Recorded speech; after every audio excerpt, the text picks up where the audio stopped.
Okay. All right. Here we go again. Hello everyone, I'm Dr. Josh Redstone, and I am pleased to bring you Philosophy 2405A for the late summer semester at Carleton University. That is Philosophy of the Paranormal. Of course, I know if you're in this class you know that, but hey, this is the introduction. I'm very pleased to be teaching this class again. I taught this class last summer as well during the late summer session. A few of you have already stumbled upon my previous iteration of this class, in fact, on YouTube. I've got some comments on my introductory video from last year on how some of you are looking forward to this class. Of course, make sure you're watching the right videos. This year, I've decided to change things up. The class is a lot bigger than it was the last time that I taught it. There's some new information that I'd like to use that I've come across in the previous year, particularly with respect to some of the topics we'll be covering, like aliens and UFOs. Of course, I'm sure many of you are aware that a report was recently released to Congress from the Pentagon in the United States on what is essentially captured footage, gun camera footage, radar imagery, and so on, of unidentified flying objects. So I've updated the course accordingly, so that when we talk about aliens and UFOs, we'll have some new current information to talk about, which is not really something that happens a lot in, I guess, paranormal studies or parapsychology or what have you. Anyway, I digress. So what exactly will we be doing in this class? Well, as it says in your course outline, which is now available on Brightspace, the description is also available on Carleton University's website, and of course on slide number 3 of the slideshows that I've prepared for you on Brightspace. In this class, I'm just reading from my slides here, we will critically examine claims, concepts, and theories related to the paranormal. That is, phenomena which purportedly lie outside of the realm of everyday experience and or scientific explanation. So, what is the paranormal? Well, that's actually the topic of our second lecture, of Wednesday's lecture. We're going to dive into what the word paranormal means, how the word paranormal came to us in English, what did it describe a century ago compared to what it describes now. We'll talk a little bit about what differentiates the paranormal from the supernatural, and we'll talk about the kinds of things that early paranormal researchers studied, like, for example, those in various psychical research societies, the kinds of things they studied, versus later parapsychologists, versus even later abnormal psychologists. So we'll talk about the differences between the supernatural and the paranormal, what those words have meant since their introduction into English, and what the people using those words were actually doing with them. That'll help give us a bit of an orientation to the rest of the material in this class. Using an interdisciplinary approach, very important, this is going to be a quite interdisciplinary class, we will examine the scientific character of purported paranormal phenomena. Oh, hi. I'm not sure if you can see, my dog has joined us.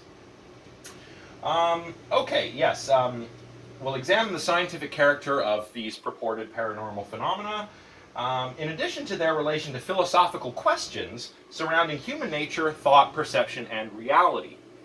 So this is one of the aspects of this class that I enjoy the most as the instructor. Taking an interdisciplinary approach here means that we're doing philosophy, right? A lot of what we'll be talking about will intersect with questions that are very much alive in philosophy. Questions concerning the nature of the mind, of the physical world, of reality, of life and death. So that is very interesting on its own. But we're also going to be doing a little bit of philosophy of science too. Because we're going to be looking at whether the paranormal, well, firstly, whether it even exists. If it does exist, how do we study it? And if it doesn't exist and something else is going on that we can explain, how do we explain what's really going on? You see? So we'll be doing some philosophy, sort of writ large, a little bit of metaphysics, a little epistemology, a little bit of mind, and also some philosophy of science. And we'll be talking about a little bit of psychology and cognitive science as well throughout the class. So it's interdisciplinary, it's fun, I think you're all going to enjoy it. Now, what are the phenomena that we're going to examine in this class? Well, if you've taken a look at the course outline, I'm sure you already have some idea. I'll go over the specific, lecture schedule in a moment. But for now, I'll just say that things that we're going to study include the kinds of things that are typically studied by parapsychologists. Parapsychologists are, well, I don't know if I should say are, maybe were is a better word.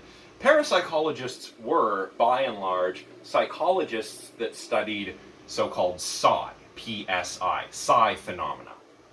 These phenomena included ESP, so extrasensory perception, and this included things like telepathy, clairvoyance, precognition, and so on, as well as psychokinesis, moving things with one's mind, right? These are the abilities that parapsychologists would study, typically. So we'll start there, because this class, although it's about the paranormal in general, is meant to focus on the interesting discipline that was parapsychology. It was kind of an interesting attempt that began in earnest, in good faith, at understanding what were believed to be genuine phenomena, but which has now kind of fizzled out and been replaced by abnormal psychology. Abnormal psychology doesn't attempt to explain things like ESP or psychokinesis.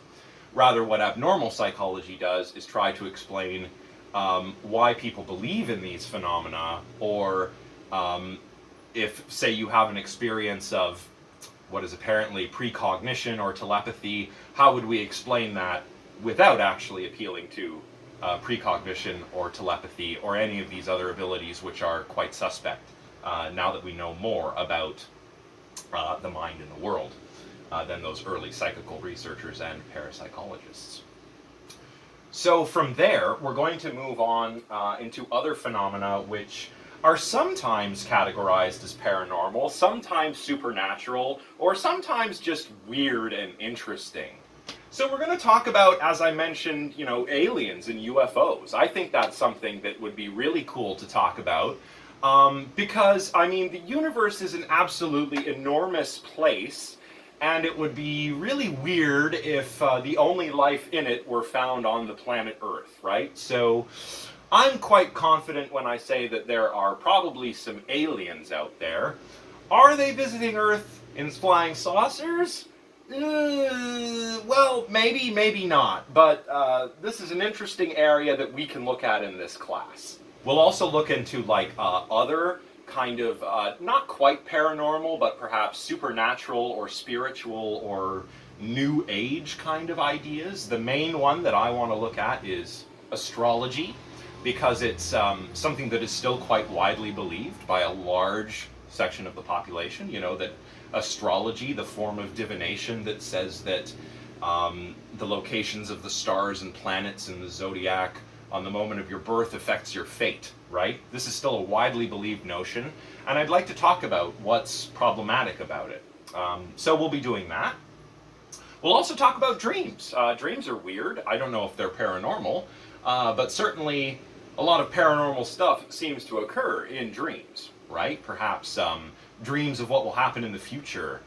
Strange coincidences like dreaming a friend or loved one has died only to wake up and get the news that they have in fact died. Dreams that you leave your body and have an out-of-body experience or go to the astral plane, right? Weird stuff happens in dreams. Is it real or is it just a dream? We'll look at some of that later in this class. So that's it. There's lots of interesting stuff that we'll be talking about. And I hope that you find it as interesting as I do. Alright, so next, on slides 4 and 5, you can find some important contact information for myself and for our teaching assistant. So, if you need to get a hold of me, that's, again, Dr. Josh Redstone. You can email me at josh.redstone@carleton.ca. So that's me. I'm the instructor, as I've already said. I hold a Bachelor of Arts and a Master of Arts in philosophy. I earned my bachelor's degree at Nipissing University. Oh, sorry, my dog is barking.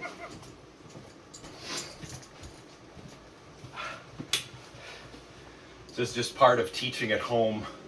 Yes, I hold a BA, which I earned at Nipissing University in North Bay, Ontario. Nice small university in a nice small town. I earned my master's degree at Carleton University in the philosophy department, and I earned my PhD at the Institute of Cognitive Science at Carleton University. So I mentioned this class will be an interdisciplinary one. That's partly due to the nature of the material that we're covering, but also partly due to the fact that I kind of have an interdisciplinary background myself, and this is just the way I sort of like to attack the material, if you like. So yes, my email is here on slide number 4 or on the course outline. So if you need to get a hold of me, you can send me an email. I try to answer within 24 hours if you have any questions or anything like that. Just don't email me about any information that is obviously there in the lecture, okay? I'm a busy guy. You're all busy guys and gals. Just don't email me with questions that you don't need to, okay? Okay. Of course, all of the lectures are going to be posted to my YouTube channel, Mind and Metal. You've found it if you're watching this video. If not, you can click the link in the course outline. I don't know why I'm telling you that, because if you're watching this, you've already found it. Anyway, all the lectures will be posted there. This is technically an asynchronous class, but I do aim to have the videos up on Mondays and Wednesdays because those are the days that Carleton's course calendar says that the classes are taking place. So I'll try to have them up the evening before or early in the morning so that when you get up on a Monday or Wednesday, the lecture should be uploaded to YouTube. If you ever click on a link to one of my YouTube videos, I link them all here in Brightspace. If you ever click on one of those links and it doesn't work, that's probably just because the video is still processing on YouTube. With my internet connection, it takes a few hours to upload, and then after that the video has to process on YouTube before it's made public. So if ever you click on a video and the link seems to be broken or the video's not there, that's probably why. So don't panic, okay? I also have a Discord server. The link to join that server is, of course, in the course outline. I'll also put a link down in the video description. The Discord server is a great way to get a hold of me in a pinch. Say you've emailed me and I just haven't checked my email yet. Well, you can send a message to the Discord server, and I'll get that right away because I have Discord on my smartphone. My Discord server is, well, I use it primarily, as I said, a way to get a hold of me easily, and it's also a way that you can talk amongst yourselves. So if you have questions, or if you want to make sure, you know, maybe we've covered some concept and you're not sure if you get it yet, and you want to ask the other students what they think, you can post on Discord. Now, I don't have a Discord policy codified as of yet. I would like to do this for this class because a lot of my students do take advantage of Discord, as well as my YouTube comment section, as well as even question and answer forums on Brightspace. I don't have a policy on student conduct, but I just want to say briefly that you should behave toward one another on these online spaces, Discord, YouTube, the way you would behave toward one another in one of my classes. And that is, of course, respectfully. You know, it's easy just being online, the anonymity that comes with being online, to kind of be a bit of a dick. And I know that's a frank way to put that, but I guess what I'm trying to say is that my classes are safe spaces, okay? They're safe spaces for the people in them, and they're safe spaces for the ideas that we discuss. That means that you need to treat one another with respect, and I know you probably all will, okay? I know that my classes are usually full of great people, and I've never had an issue in person or online with any of this, but I have heard tell of some incidents over the COVID-19 pandemic occurring online in learning spaces at Carleton.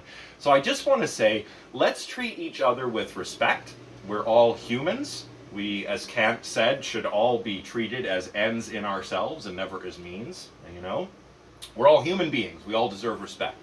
So whoever you are, if you're in my class, treat others with respect, and you will be treated with respect. Don't be mean. Don't be a troll. Obviously, no name calling, no bullying, no hate speech, none of that. And I'm not saying this because I think any of you are going to do it. I don't think my Discord server is going to deteriorate into a flame war, okay? But I just feel that I should say something, you know. Let's all be respectful of one another, okay? Because we're all on the same learning journey together.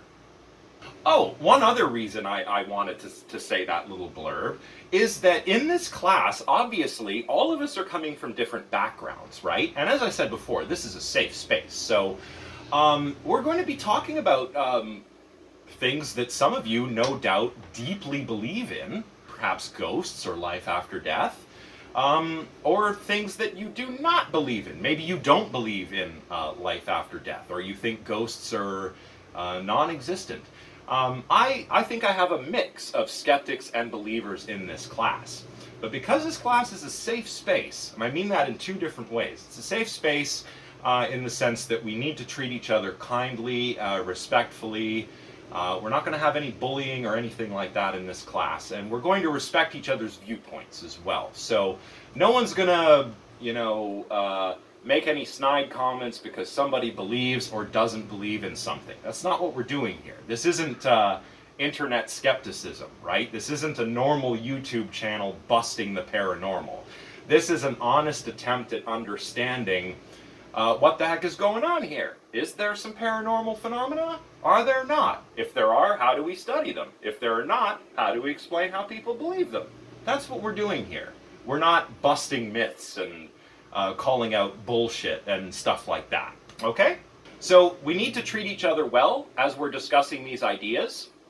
That's one way in which this class will be a safe space, but it's also a safe space to discuss these ideas as well.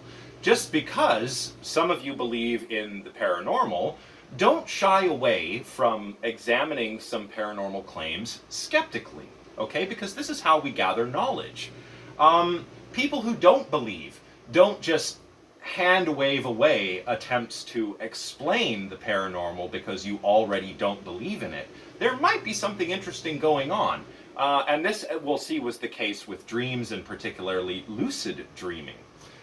Something that was only studied by parapsychologists until it was scientifically demonstrated by a parapsychologist, in part, nonetheless, that these were actual phenomena, that you could be in a dream and know that you were dreaming, okay? It was thought that this was nonsense until the 1970s, 1980s, when finally empirical proof was established for this phenomenon. So, we're going to be respectful of one another, we're going to be respectful of the ideas we treat, and we are going to try and tackle them in good faith, albeit with a critical eye, okay? Good. Holy moly, I went on a tangent there. That was supposed to be a contact information. I'm sorry, guys. I'm really excited to get back to teaching. I didn't teach last semester, and I've been going a little stir-crazy. Anyway, because this class is bigger than the previous iteration, I've got many, many more students, so we have a teaching assistant. Our teaching assistant is Carrie O'Neill, and Carrie is going to be helping me out by doing a lot of the grading for this class. So I will be doing, you know, some grading, 20 to 30% of the grading, so that I can keep my finger on the pulse. And Carrie is going to be handling a lot of the other grading. And we're also going to work together in other respects as well to administer the class. You know, when it comes to receiving feedback for your assignments in this class, which I'll talk about in a moment, you might need to get a hold of Carrie. You are one of my students and you have access to the course outline. You can find a link to her email address there.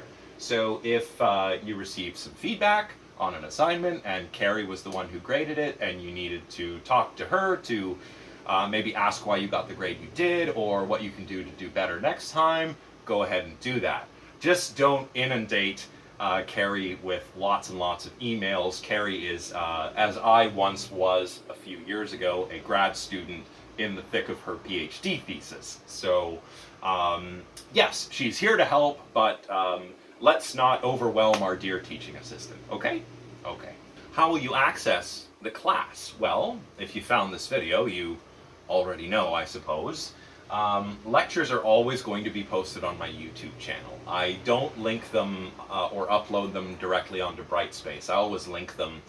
I do that just because I think it's interesting to have a bit of a record of what I've been doing during the pandemic, which is mostly teaching, and also because if anyone is out there watching this and they're interested in the content, they're welcome to watch these videos and see what my classes are like. Who knows, maybe you'd like to come and take some philosophy with me at Carleton University in Ottawa, Ontario. You know, you never know. I actually recommend that you subscribe to this channel, at least for the duration of the course. I mean, this is not a real YouTube channel.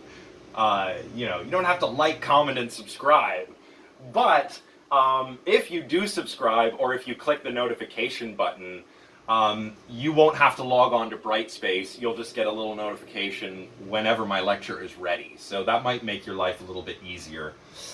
You'll forget, or no, you won't forget to watch lectures and so forth if you're getting direct notifications, right?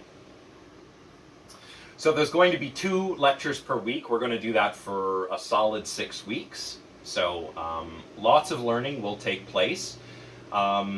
If I were doing this in person, the classes would probably be pushing 3 hours because it's a large class and people put up their hand to ask questions and so on and so forth, and sometimes we get into a bit of a discussion. I find online my classes tend to be a little bit shorter, and I'm okay with that. I'm assuming that most students are okay with that as well. And if you have questions, again, email me, write me a message on Discord, or you can even leave a comment in the comment section of the YouTube video, and I'll answer your question as soon as I can. Office hours. If you need to hold an appointment with me for any reason, you can, well, make an appointment. Email me. We'll set up a time on a day that works for the both of us. All my office hours obviously have to be done virtually by appointment due to COVID-19.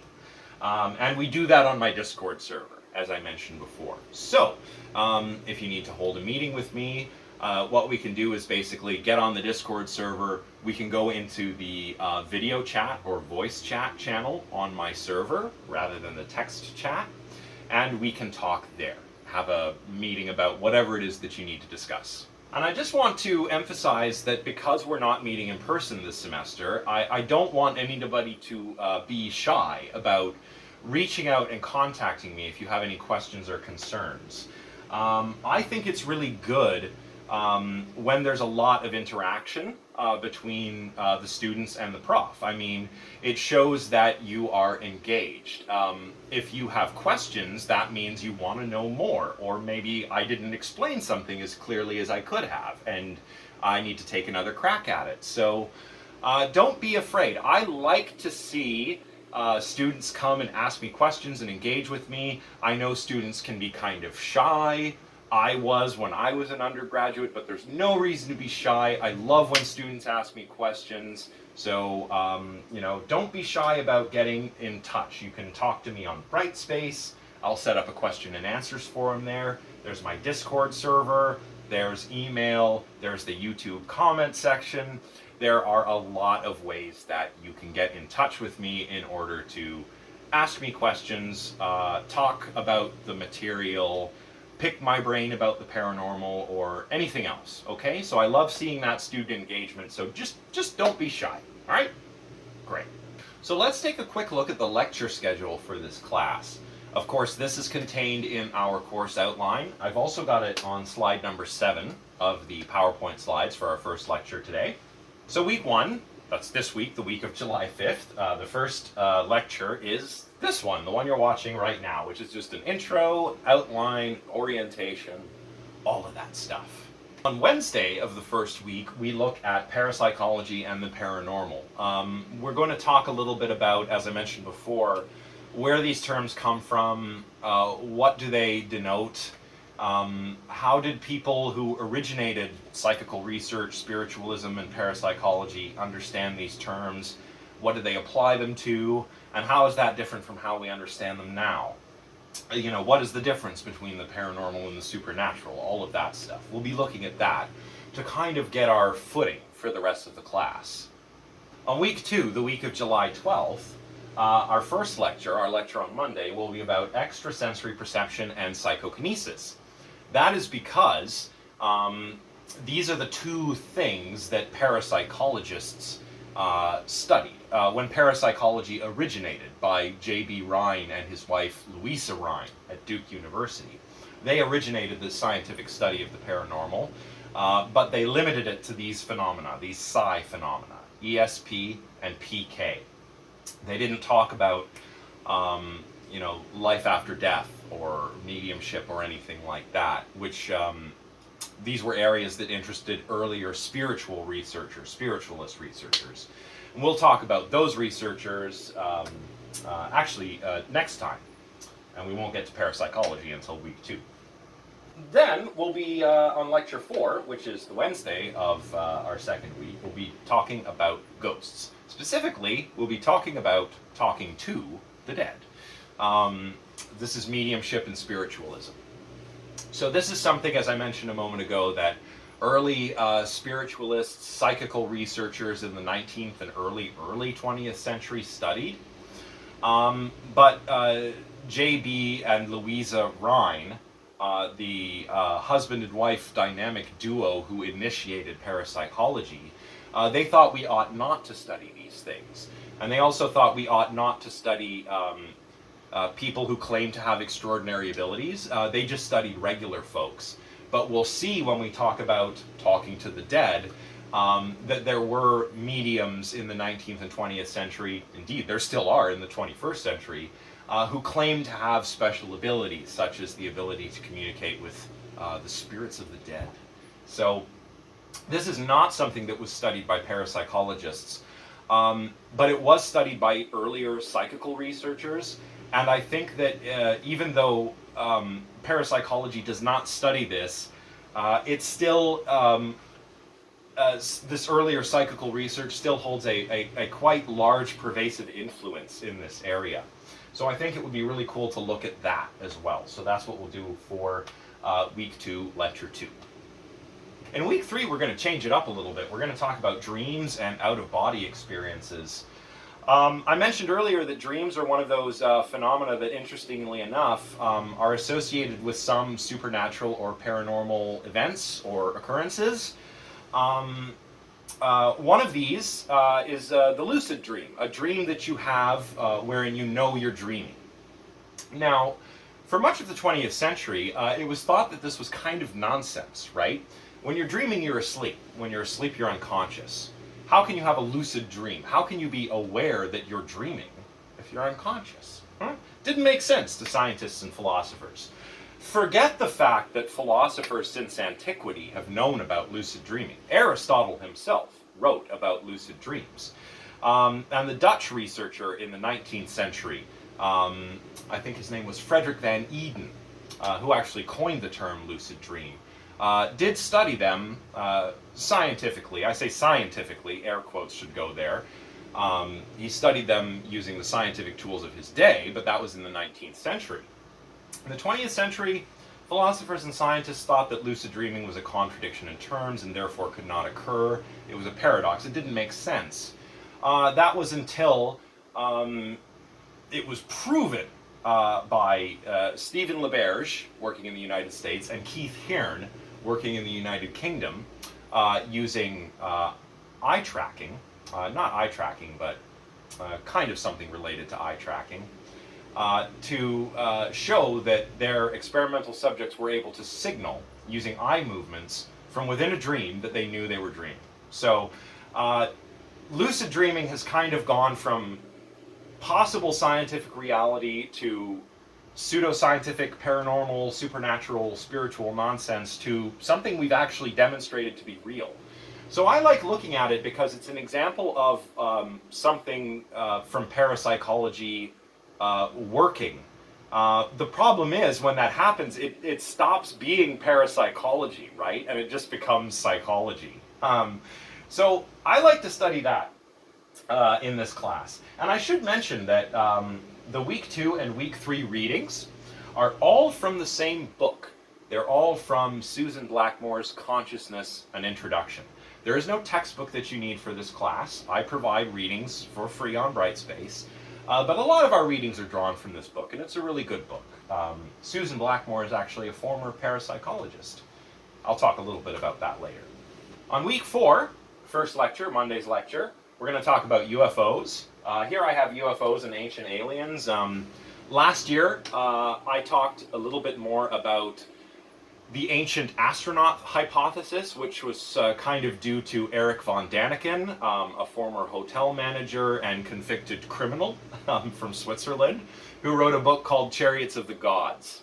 And if you've seen the show Ancient Aliens on the History Channel, or History Television, as it's known here in Canada, you'll be familiar with this. You know, how did we build the pyramid? Aliens. But just think of any question. These guys, it's just bonkers. You know, how did we build sailing ships and reach the new world? Aliens. How does humanity do anything? Aliens. You know, it's silly. But a lot of people take it seriously. So I talked about that last year. However, as I mentioned earlier, very interesting developments happening this summer in the United States. The Pentagon, at the request of the United States Congress, has had to declassify a report on UFOs, or unidentified flying objects, or as the US military calls them, unidentified aerial phenomena, or UAPs. I think that this time it would be kind of fun to read what we can of the report. I understand that not all of it is publicly available, but summaries of its conclusions are publicly available. So maybe we can watch a documentary on UFOs and read a little bit of this report and kind of, you know, bring a skeptical eye to all of this. What is happening here? I mean, this is radar imagery, gun camera footage from the United States military. This stuff, whatever's on the camera, is there. But what is it? We don't know.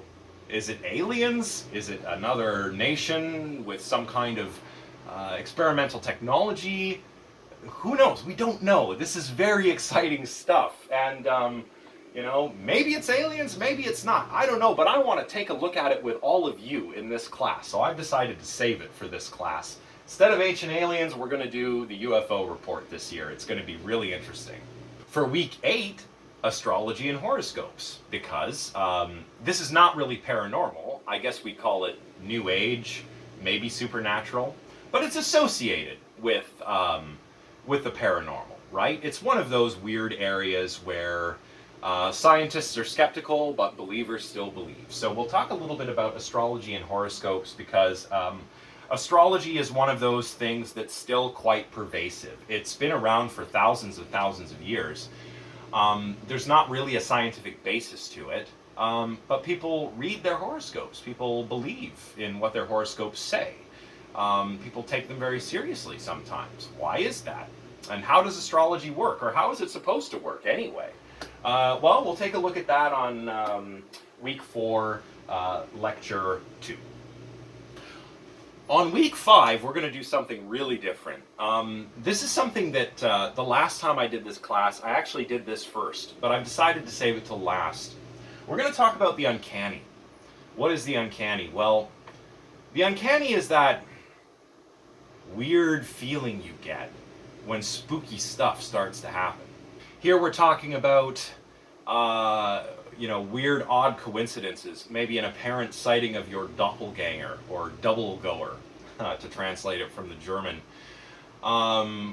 strange encounters, unexplained events, spooky stuff, supernatural stuff. It makes you feel kind of eerie and creepy. That's the uncanny. So this is an emotion that's associated with some of the things we might be talking about when we're talking about the paranormal or the supernatural, like an apparent experience of clairvoyance or precognition, an encounter with some kind of cryptid like Bigfoot. I don't know.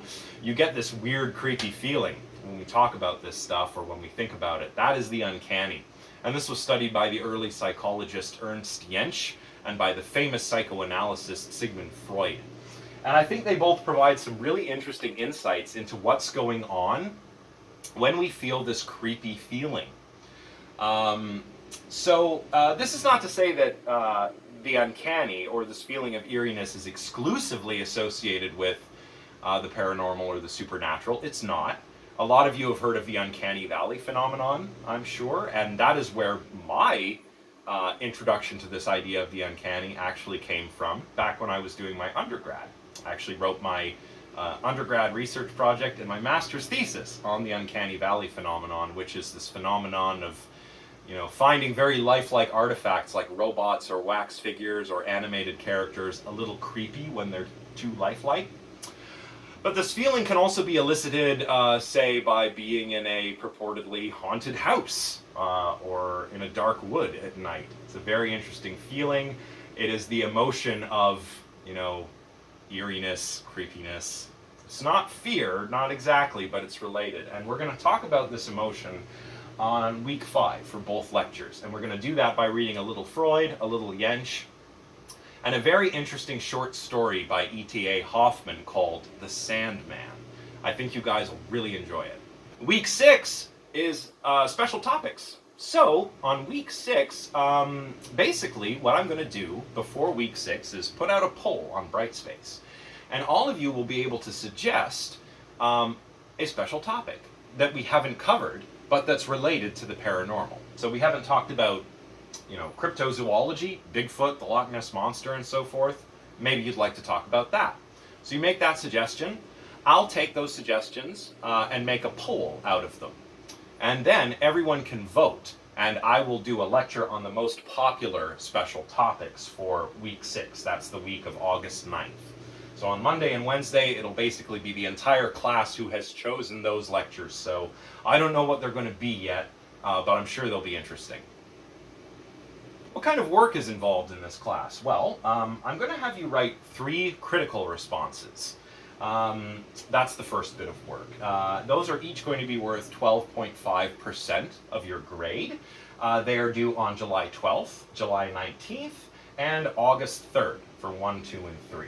And they're due, of course, on Brightspace. You'll have to have them submitted by 11:59 p.m. on those dates. And these dates you can all find in the course outline as well. You're also going to get a grade for your special topic suggestion. All you have to do is suggest a topic, and it just has to fit within the paranormal. If you do that, you'll get 5% of your final grade. I know that's easy marks, but I really want to hear some interesting ideas from all of you. So this is a little bit of an incentive to do that. Mind you, your suggestion needs to be something that fits within the domain of this class, right? It has to be kind of weird, creepy, paranormal, spooky. It's got to be related to that, okay? So that's your special topic suggestion, and I'll create a submission portal for that on Brightspace, and you'll have to have that submitted by July 26th. And then after that, I'll compile everything, make a poll, and you can all vote on your favorite potential special topic. You're also going to need to do an essay topic proposal, because we're going to have a final essay in this class, and the essay topic proposal is worth 12.5% of your final grade. It will be due on July 31st. And basically this is going to be an outline or a proposal for your final paper. So you'll need to tell me the topic that you want to write about, a little bit about how you're going to go about that, maybe a preliminary bibliography. And of course, what this is meant to do is allow me the opportunity to provide you some feedback. So Carrie and I will be grading these and providing you some feedback. Is this a good direction to take your paper in? What are some other sources you might want to consider? Basically to make sure that you're on the right track before you go and write the full essay. So, then the final essay, which is worth 45% of your grade, basically counts as a take-home final exam. It is due on August 25th at 11:59 p.m. This is, of course, the last day of the exam period for the late summer session. And I'll talk a little bit more about these assignments in detail in a moment, but as I mentioned, this functions as a final exam. So you don't have to sit down and write a timed exam, but you will have to write a paper, and that will count as your final grade. And it is worth a substantial amount, which is why I have you do the essay proposal as well, so that you don't go and write an essay that doesn't really work. Right? This way Carrie and I can make sure you're pointed in the right direction before you go and write the whole thing. Alright, just to break down the nuts and bolts of some of these assignments a little further, for the research essay, as I mentioned, you've got to hand it in on Brightspace on the last day of class, which is August 25th at 11:59 p.m. Or sorry, that's not the last day of class, it's the last day of the exam period. We can do that because this essay is your final exam, as I mentioned a moment ago. It's worth 45% of your final grade. I'm not really sure about the length requirements at this moment, but since this is a second year class, it will probably be between 1,500 and 2,000 words. Of course, typed, double-spaced, and all of that. Of course, all your submissions will be electronic as well. So you'll also have to propose a topic, as I mentioned earlier. Your topic should be, or your topic proposal rather, should be 2 to 3 paragraphs long. And what you should do here is include a preliminary bibliography, so any potential sources you're considering using for your research essay. It doesn't have to be an annotated bibliography, although you can do that if you wish. What else? You should have a clear title, and you should clearly state the topic that your essay will deal with, and you should kind of sketch out how you plan to do it and how you will use the sources that you've identified in your bibliography. So it's going to be like a plan for your essay that Carrie and I can provide feedback on so that you can write the best essay, right? Of course, you'll be completing 3 critical responses. Here I've just noticed a mistake in my slides. It says 4. You will complete 3. I've cut one of them from last year. They're each worth 12.5%. They should be about 750 words long. I wouldn't go any longer than 1,000 words. And of course you have to cite things properly, so you'll want a little references section. And I will provide some guidance at the end of the next class on what I expect when it comes to these critical responses, but basically they will serve as an opportunity to critically engage with an idea that you find interesting from one of the previous lectures. So you'll have some choice for the second and third one. The first one's going to be based primarily upon our next lecture. But after that, you'll have some choice about what you want to write about. And basically, think of these as practice for your essay, right? These are actually a great opportunity to identify a topic, talk about it, see how interested you are, and whether there's anything about that topic that you might want to explore further in a larger project. So these could be great for coming up with ideas for your essay, or for practicing how to critically assess ideas, the ideas that we cover in this class. I will, of course, say more about what I expect at the end of the next class. So this is all I'll say for now. Of course, I've already mentioned the special topics. You'll, of course, need to submit a suggestion that's worth 5% of your grade on July 26th. You can do that on Brightspace. I'll then create a poll, and everyone can vote on the most interesting topics, and I will lecture on the most popular 2 topics. So those, whatever 2 topics get the most votes will form the topics for our special topics lectures.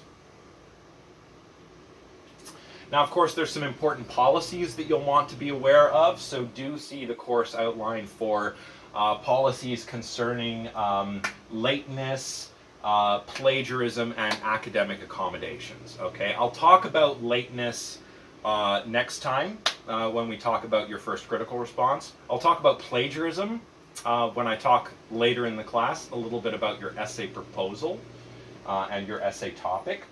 As for academic accommodations and dates and deadlines, all of that is pretty clearly laid out in the course outline. All I'll say for now is for illness, because of COVID-19, the requirement for medical notes has been waived at Carleton. So if you tell me you're sick, COVID or not, I will just give you more time to recover and complete your work.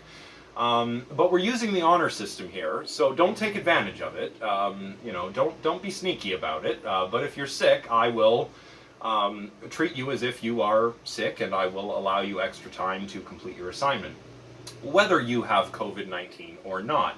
And by the way, I know that we're, you know, it seems like there's a light at the end of the tunnel. We're all getting vaxxed. We're relaxing. We're having our hot girl summer, but don't let your guard down. I mean, in April, I had COVID-19 along with my partner. She caught it, we don't know where, and she became ill, and then I started feeling ill. We went for a test, and holy moly, I have not been that sick in recent memory, and I'm a reasonably healthy guy, so this thing put me on my back for 3 weeks. I was sick as a dog for 2 weeks, and then exhausted for the 3rd week. Do not mess around with this. We were doing everything the right way. Washing our hands, wearing masks, sanitizing often, not gathering with people. And we still got it.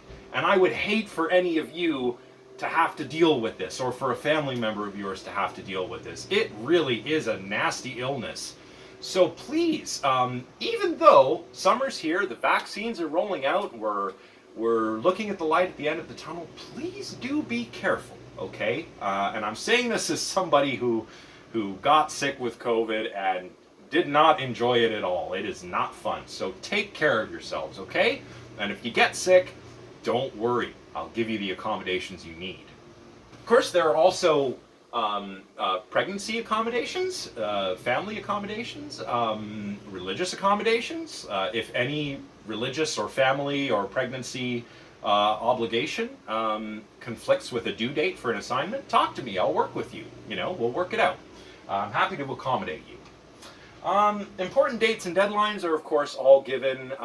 We've gone over the important ones for this class, but there are some, you know, general dates and deadlines that you can see at the end of the course outline on the very last page on the academic calendar. When does the exam period start? When does it end? Things like this, right? If you need to write a deferred exam, what's the time period that you'll need to do that? All of that is contained there on the academic calendar that's attached on the last page of our course outline. Now let's say you're really interested, you're really excited to get going, which I gather a few of you are. I've been hearing from students in this class kind of on and off for the last little while. People interested in the class, people trying to get an override to take the class, people telling me that unfortunately they can't, but they'd really like to, and then I tell them that they can watch the class on YouTube and so on. So let's say, So let's say you're really excited about this class and you really want to nail it, you really want to do well in this class. Here are some tips for you, and these come from my own experience as an undergrad. And my experience as an instructor. What kind of things do I like to see from students? What kinds of student performance do I award? Well, here are some things. If you want to get an A in this class, you definitely want to keep on top of what's happening. So not only do you want to familiarize yourself with the course outline, you want to check your student email regularly, okay? Because I make announcements on Brightspace quite regularly. Those get emailed to you. So check your student email frequently, check Brightspace frequently, okay? At least once or twice a week. Second one, I can't believe I have to say this, but read the readings. I know, when I was an undergrad, sometimes I'd get away with not reading the readings and just going to the lecture, right? But there's no substitute for having done the readings and having gone to the lecture and having taken notes or recordings and reflected on them, digested the material later. So please do read the readings, and please do watch all of the video lectures. I try to lecture in a fun, engaging style, as engaging as I can, from my futon in my spare room at home. But I try to do it in as lively and an engaging of a way as possible, to make it interesting. And the readings that I've selected are interesting as well. So please watch the lectures, read the readings. Other videos that I suggest you watch those, make notes. I might provide recommended readings, so they're not specifically required, but if you do read them, they might give you a bit of an edge when it comes to your essay or something. So do that stuff. And as I said before, don't be afraid to interact with me. If you're not certain about anything, or if you need to ask me something, just do so. There are many ways to get a hold of me, and I'm happy to talk to you. You can also discuss things with your classmates on Brightspace or Discord. This is a great way to kind of talk amongst yourselves and hash out the different ideas that we'll be covering. And of course, if you're not a social butterfly or an extrovert, and you don't really feel like talking to other people that often, I get what that's like. You might want to keep a little notebook or blog or journal and reflect on things in there. That's something that you can do if you're not inclined to discuss with people in groups. The most important thing is if you're just not sure about anything at all, that with the caveat, anything that is not already in any of my slides or anything that I've provided, ask me. Do get a hold of me. I like talking to students because the students are here to learn, but so am I. Yes, I'm the teacher, but I always learn some new stuff, especially when I teach a class like this. I find new materials to teach, or sometimes students bring me materials that they've heard of that I haven't, and then I go and learn about that. So, yeah, ask me if you're not sure, and don't be shy. All right, everyone, that is it for today. Geez, I've gone on longer than I wanted to. Usually I try to keep the first lecture very short, but I haven't actually lectured on anything, which is good. I've heard that it's a bad idea to deliver an actual lecture on the first lecture, because we're not really here for that yet. Maybe some of you are ready to go, but I prefer to just orient you to the course and introduce myself. So now you know who I am. Dr. Josh Redstone, philosopher, cognitive scientist, but you can call me Josh. Don't call me professor. I'm not technically a professor. Professors have tenure. I'm an instructor. You can call me Dr. Redstone if you want to keep it formal, or you can call me Josh. I'm cool with either one of those. Now next time, as mentioned, that'll be Wednesday's lecture, we are looking at parapsychology and the paranormal. So as I said earlier in today's little introduction, we'll be talking about what the paranormal is, what it isn't, how it has been studied, and how the word came down to us. So I expect that you will have read the readings that are on Brightspace for week 1. Specifically, the reading written by Penman, which is about the history of the word paranormal in English, and the article by Hyman, who gives a sort of overview of paranormal research from the perspective of a psychologist. So do read those two. That's what we'll be talking about next time. Your first critical response will be based on that lecture, but it'll be due, on the 12th, as I said. So I'll talk a little bit next time about what I expect in more detail, but basically aim for 750 words. Go ahead and get started on the readings now if you want, and you'll definitely want to cite those readings when you write your critical response. But I'll go over all those details next time at the end of our second lecture for the week. Okay, so that's everything that I think you need to know. If I've forgotten anything, let me know. Hit me up in the comments on my Discord server, email me, or talk to me on Brightspace. Lots of ways to get a hold of me, and I don't want you to be shy. Okay, so that's it for today. Get a hold of me if I've forgotten anything, if there's anything you're not sure about, and I will see you next time when we talk about parapsychology and the paranormal. Bye for now, everyone.